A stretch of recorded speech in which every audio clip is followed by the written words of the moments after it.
Hello guys, welcome on my YouTube channel Harshiti tech CSPDCL में आप लोगों का बहुत बहुत स्वागत है।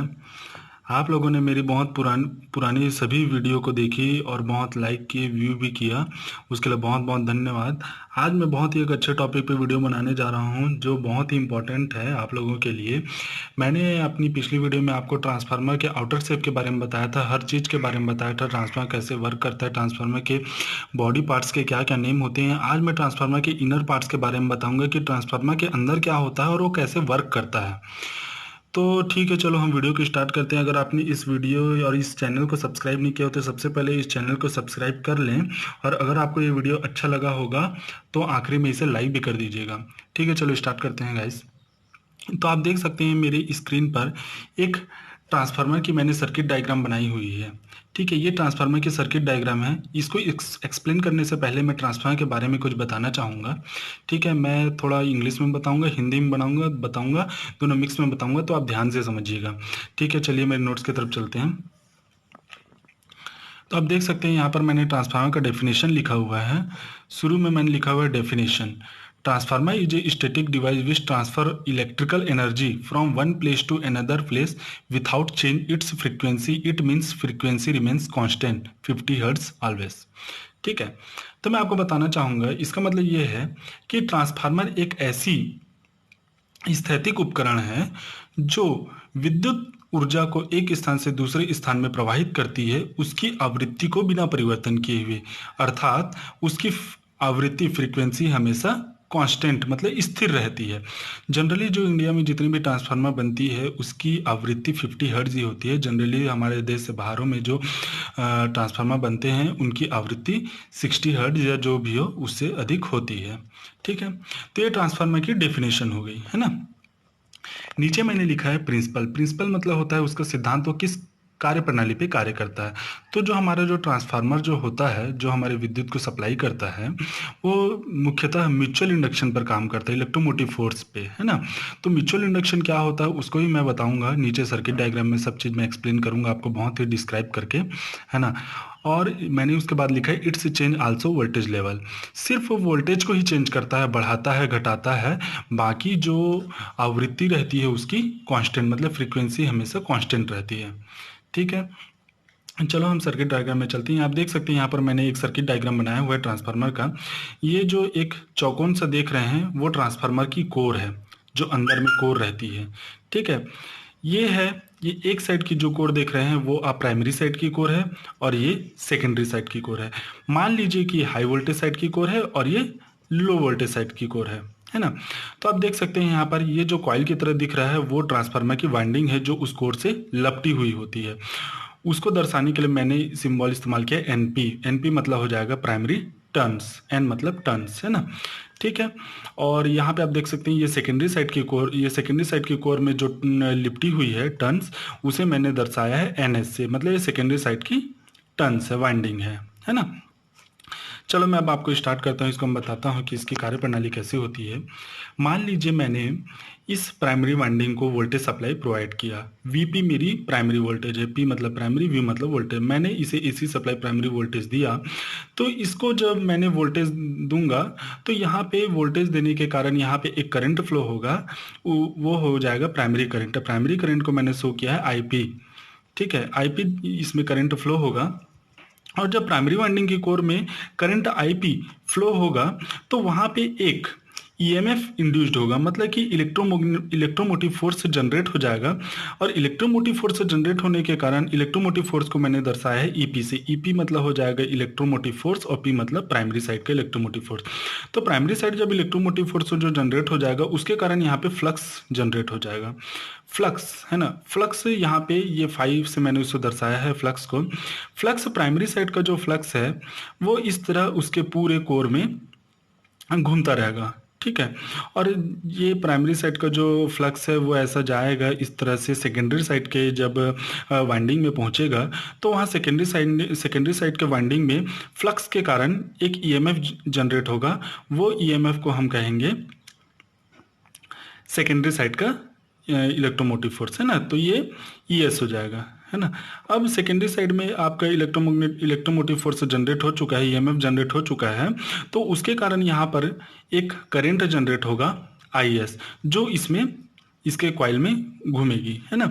और जनरली यहाँ पे सेकेंडरी साइड का जो वाइंडिंग, सेकेंडरी साइड को अगर हम शॉर्ट कर दें तो यहाँ पे एक वोल्टेज इंड्यूस्ड हो जाता है वीएस, जो कि सेकेंडरी साइड का वोल्टेज होता है ना। तो आप देख सकते हैं कि प्राइमरी साइड जो मैंने वोल्टेज प्रोवाइड किया उसके कारण करंट इंड्यूस्ड हुआ, करंट इंड्यूस्ड होने के कारण प्राइमरी वाइंडिंग में ईएमएफ इंड्यूस्ड हो जाएगा, ईएमएफ इंड्यूस्ड होने के कारण उसमें से फ्लक्स बहने लग जाएगा चारों तरफ वाइंडिंग में।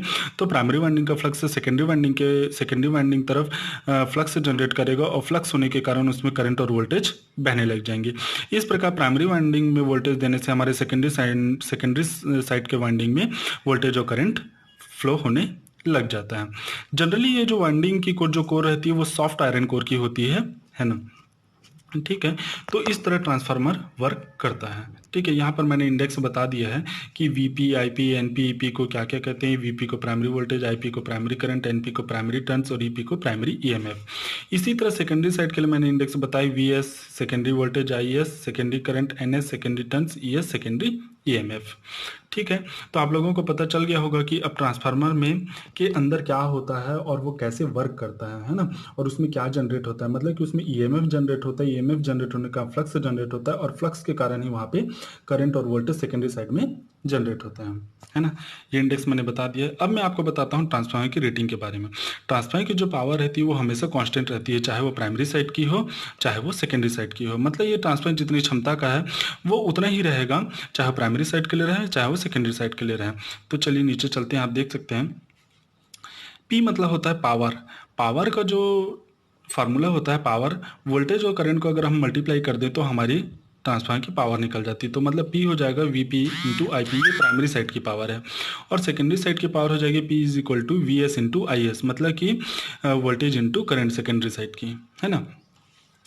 अब चूंकि यहाँ पे रेजिस्टेंस कुछ नहीं होता, रेजिस्टेंस बहुत ही नेग्लिजिबल होता है, इसलिए जो प्राइमरी साइड की जो वोल्टेज होगी और प्राइमरी साइड की जो ईएमएफ होगी वो दोनों बराबर होगी। और इन दोनों की जो वैल्यू होती है E P is equal to होता है minus N P into D phi by D T, मतलब फ्लक्स का अवकलन differentiation multiply by primary side का टर्न्स, है ना। और इसी तरह सेकेंडरी साइड की जो वोल्टेज और ईएमएफ जो होगी वो भी बराबर होगी, क्योंकि रेजिस्टेंस नेग्लिजिबल होता है। इस तरफ रेजिस्टेंस हम नेग्लिजिबल मानते हैं, इसलिए वोल्टेज का लॉस नहीं होता है, इसलिए दोनों साइड की वोल्टेज और ईएमएफ दोनों बराबर होती है। और इसकी वैल्यू होती है सेकेंडरी साइड के turns into differentiation of flux multiply, है ना। ये हो गया। अब हम जानते हैं कि दोनों साइड की पावर तो हमेशा बराबर होती है ना। तो हम इन दोनों को बराबर ले लेते हैं ना। तो यहाँ पे देखिए क्या होगा, अगर हम V S equal to V P ले लेते हैं तो अगर और इसको डिवाइड कर दें तो V S divide by V P is equal to minus N S D phi by D T इस तरफ का। ठीक है, ये वी एस साइड का हो गया इस तरफ का, और डिवाइड में कर दिए वी पी को V P divide by minus N P by D phi by D T, तो ये दोनों कैंसिल हो गया। तो V S by V P equal to N S by N P.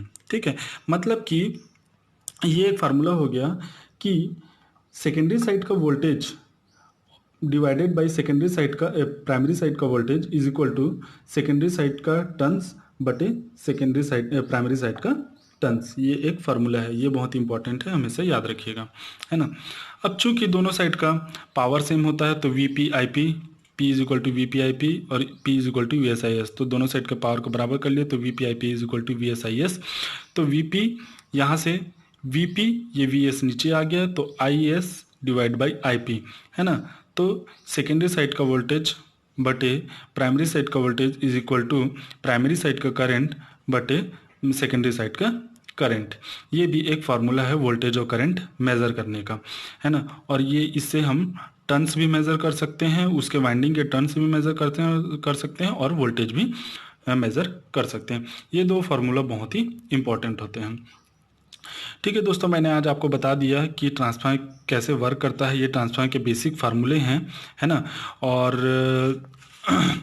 मैंने हर एक चीज़ को आपको समझा दिया, ट्रांसफार्मर की डेफिनेशन, प्रिंसिपल और ट्रांसफार्मर कैसे वर्क करता है। ट्रांसफार्मर म्यूचुअल इंडक्शन पर काम करता है ना, वहाँ पे ईएमएफ जनरेट होता है ठीक है। तो इस तरह से ट्रांसफार्मर वर्क करता है। Thank you guys, thank you for watching my channel Harshit tech CSPDCL। Again I come with very important topic, discuss about electrical equipment. ठीक है दोस्तों, गुड डे। और अगर आपको ये मेरा चैनल अच्छा लगा हो तो प्लीज़ लाइक कीजिए, सब्सक्राइब कीजिए। Thank you, bye bye.